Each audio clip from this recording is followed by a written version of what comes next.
The government working with straw vendors to overcome a hurdle in the tourism sector. I'm Clint Watson. We'll tell you all about it coming up in the Bahamas tonight. Coming up in the Bahamas tonight, workers were off the job for a second day despite an injunction barring further strike action. And public health care workers getting more benefits. The Bahamas tonight, the National Report Live starts now. Now in HD.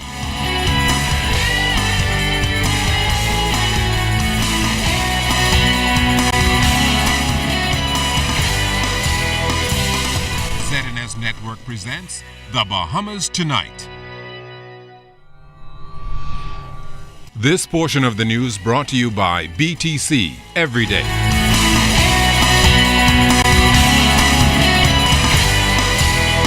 Impact thousands of Bahamians and their livelihoods. Good evening, everyone. I'm Candido Knowles. And I'm Opal Rose. Thanks so much for joining us. While several unions are involved in industrial action, hoping to have their demands met, government is meeting with operators of the cruise sector as they address an issue that could threaten the straw industry. Well, today, Prime Minister the Right Honorable Perry Christie, while speaking at the second annual Straw Vendors Appreciation and Recognition Service at the Downtown Market, disclosed that some cruise ships have banned straw products from being brought on their ships. Well, tonight, Clint Watson tells us that government is moving with haste to address this issue.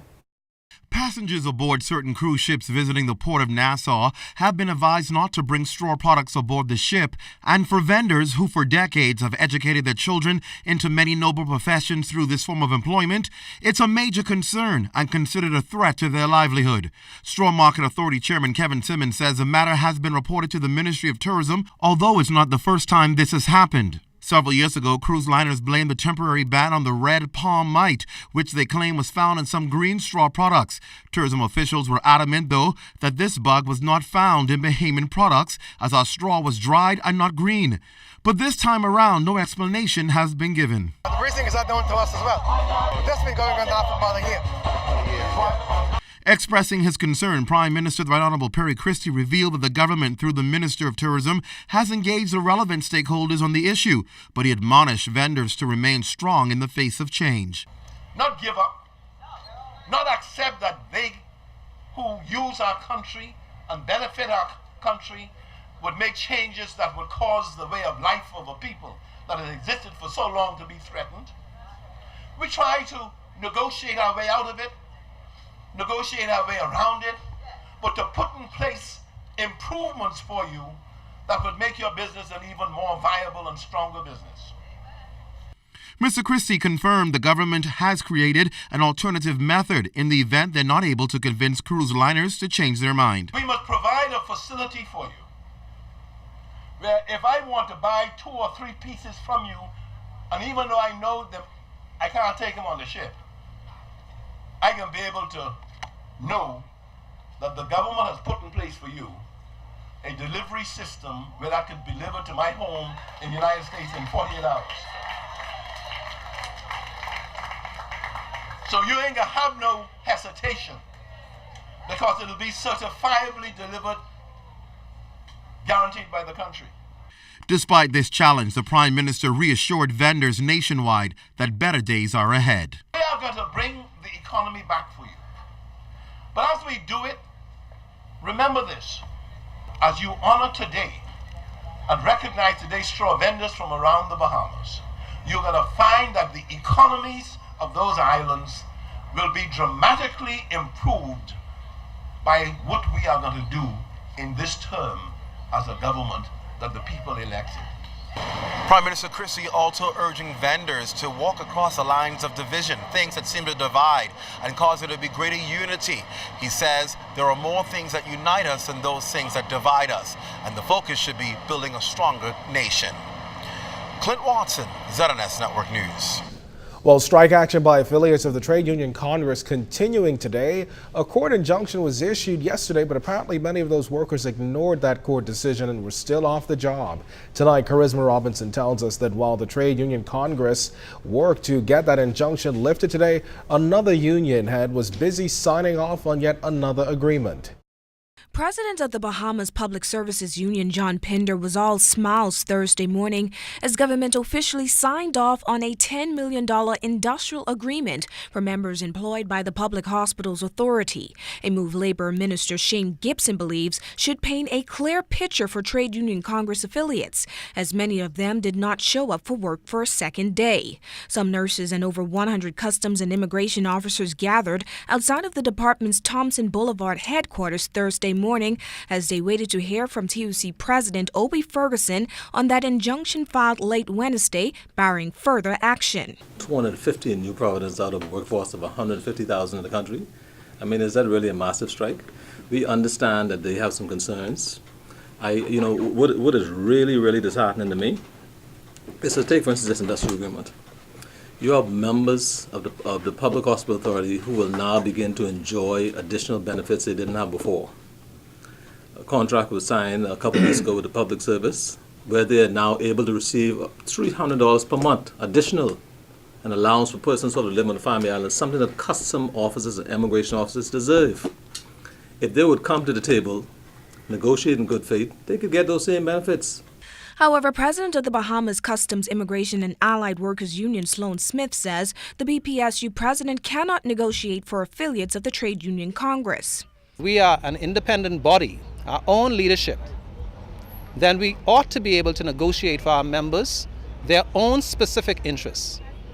And as for the nurses, Second Vice President of the Bahamas Nurses Union, Kimberly Josie, says nurses too have a legitimate reason to strike, although Minister of Health Dr. Perry Gomez told reporters Thursday that he thought otherwise, as a total of 64 nurses were recently confirmed as permanent and pensionable, a major concern for nurses. Since then, there have been another class of nurses that have come out in January that are still not confirmed. This is August. So the dealing with those crew, we were happy that that was resolved, but this is a continuous problem.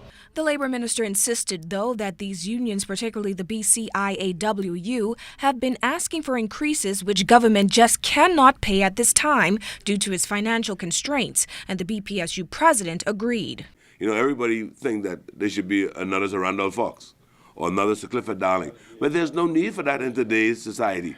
If you have a government that you can understand the financial impact of our country, and they're not in a position to give you these outrageous things, then I don't see why you want to mislead people and think you need a national strike. I heard the president of the Customs Union Continuity speak to the fact that the civil servants got $1.67, he said, a month increase. But it's $1.67 more than they got. We reserve the right to go back if necessary, and so if they think they can get more, that's fine. Don't keep looking at what I got. Let me see what you can get. The labor minister is appealing to these unions to put continued strike action aside and allow government to sit down with them to discuss those benefits that can be agreed on now and in the future. Charisma Robinson, ZNS Network News. Now, the Trade Union Congress taking steps to have the Supreme Court lift an injunction issued yesterday ordering those striking members to return to work. TUC President Obie Ferguson told us that a court hearing is set for Monday, and at that time an application will be made to have the injunction lifted. He also indicated that all efforts are being made to have the appropriate proceedings and pleadings submitted to the court today. Meantime, Ferguson described the strike yesterday as very successful, noting that workers did what they are required to do within the law. Well, Public Hospitals Authority employees will begin enjoying the benefits of that new industrial agreement we previously mentioned, beginning as early as tomorrow. Now, that agreement includes a lump sum payment, hazard pay, and various allowances. It's been resolved, so we are pleased that those burning issues to our members has been resolved in this industrial agreement. And we want to thank the government in these hard economic times for at least squeezing a little something out of the cookie jar for us. I think today, when we sign this, it is expected for them to receive their lump sum payment tomorrow. And certainly that was something they were looking forward to, the system and their back to school expenses. And so we're very pleased that the PHA has made that possible for them to receive their lump sum payments tomorrow. Idea behind negotiating is to see how you can reach a compromise and not to entrench yourself in a position where you say, I have to have this, I have to have that, unless I get it, we can't sign an industrial agreement. And the fact that we've been able to reach a compromise with the union, it speaks volume for their willingness to understand and appreciate and to concentrate on those things which will continue to build an efficient public service.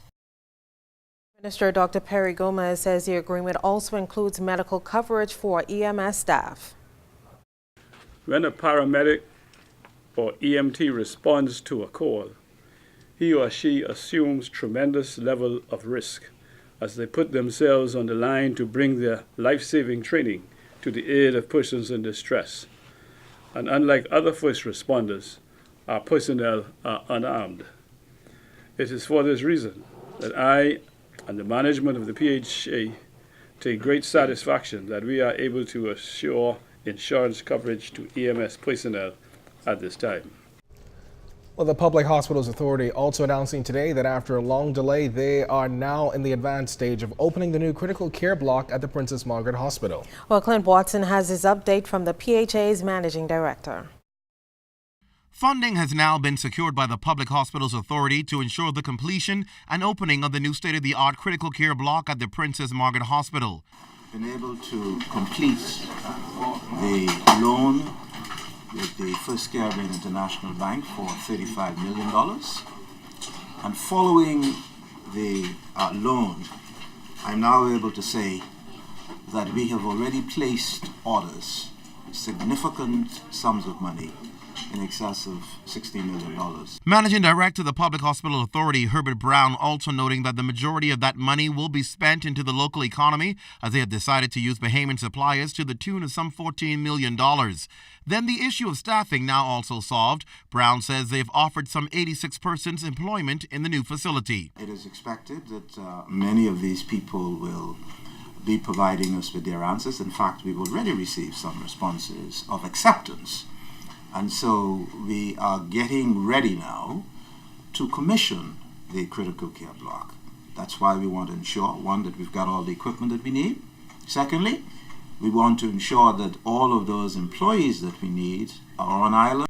And although those professionals offered jobs will come trained in their specific areas, even more training will be offered to the additional staff needed. And they go through an extensive orientation program. Because obviously it cannot be business as usual. We do not want to have a pretty building and then at the end of the day people walk into the buildings only to find out they're not getting the service that they feel they ought to have. And so we want to go through a very extensive orientation program for those persons who will be working in the critical care block. A date has also been determined for the critical care block to open. However, Brown did not want to release it until Cabinet has given approval. Clint Watson, ZNS Network News. And coming up, lively debate continued on the gaming bill in Parliament today. This segment of the news is brought to you by Shell Quality Fuels.